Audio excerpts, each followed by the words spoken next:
Hi, I'd like to discuss the MagnetoSpeed T1000 Gen 2. This is a refresh of our popular MagnetoSpeed T1000 target hit indicator.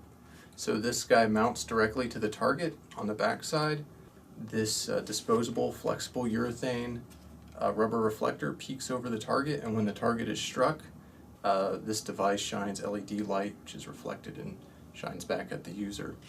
So for our second generation unit, it keeps a lot of the same features as the first one, like the urethane rubber reflector, like the very tough aluminum housing it has here, and the Velcro attachment to the target. However, we have made a few changes with this second version.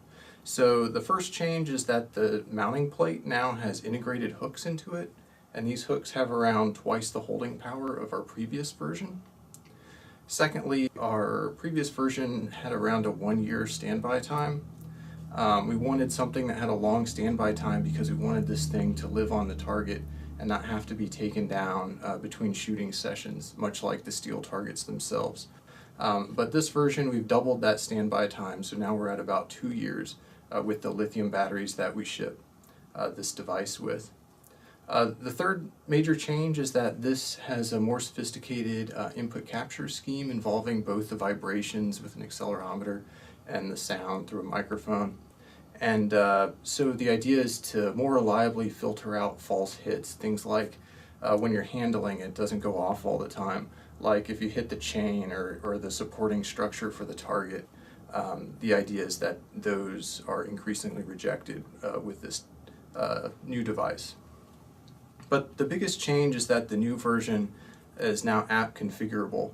At first, we wanted something that mostly just let you set a few settings in a way that you don't have to disassemble this entire thing to access the dip switches as the previous version.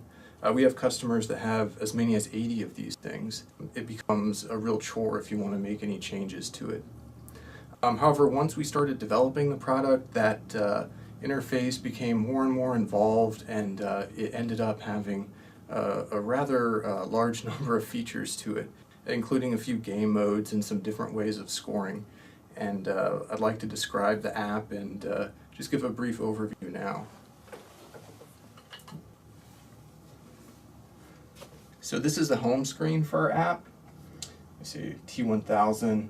You can send a profile or select a new one. This says T4 is loaded right now.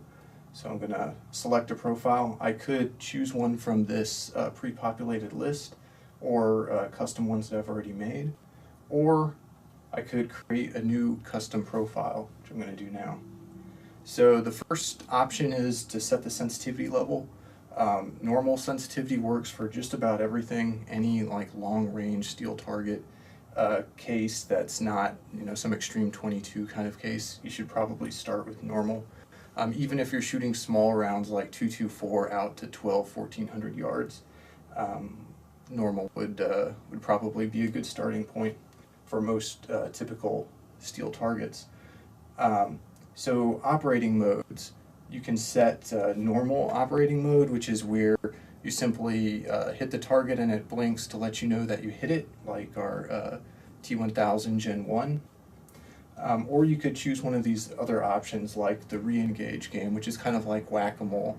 So you shoot the targets. Generally you'd have multiple of these, 3, 4, 5 set up. You shoot them all to start the game. And then the devices go kind of dormant.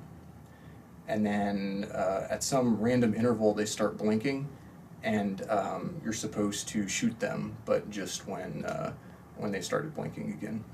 So dueling tree lets 2 users face off against one another. So that one user tries to turn the lights yellow and the other user tries to turn the lights red. And then they set a predetermined time for how long the game's going to last, and whoever holds the light in that color the longest wins. So a little different take on a dueling tree type arrangement.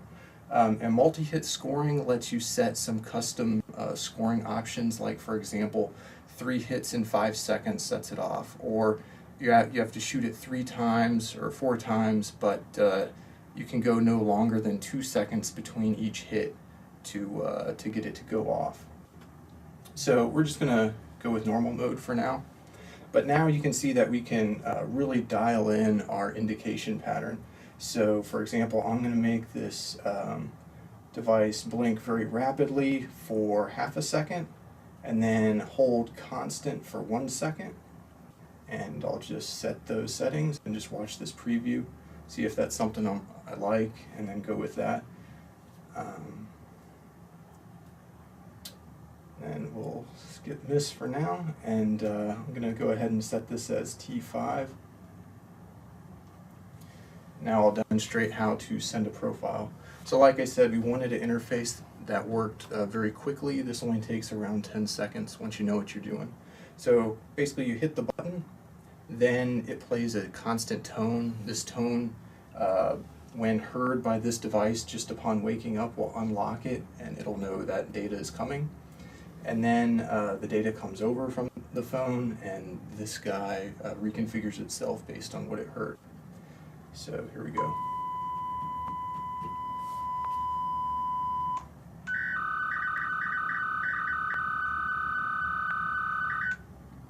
There you have it. So that was a brief overview of the MagnetoSpeed T1000 Gen 2. In some follow-up videos, I'd like to go over some of the additional operating modes and some specific features about using this device. Thank you.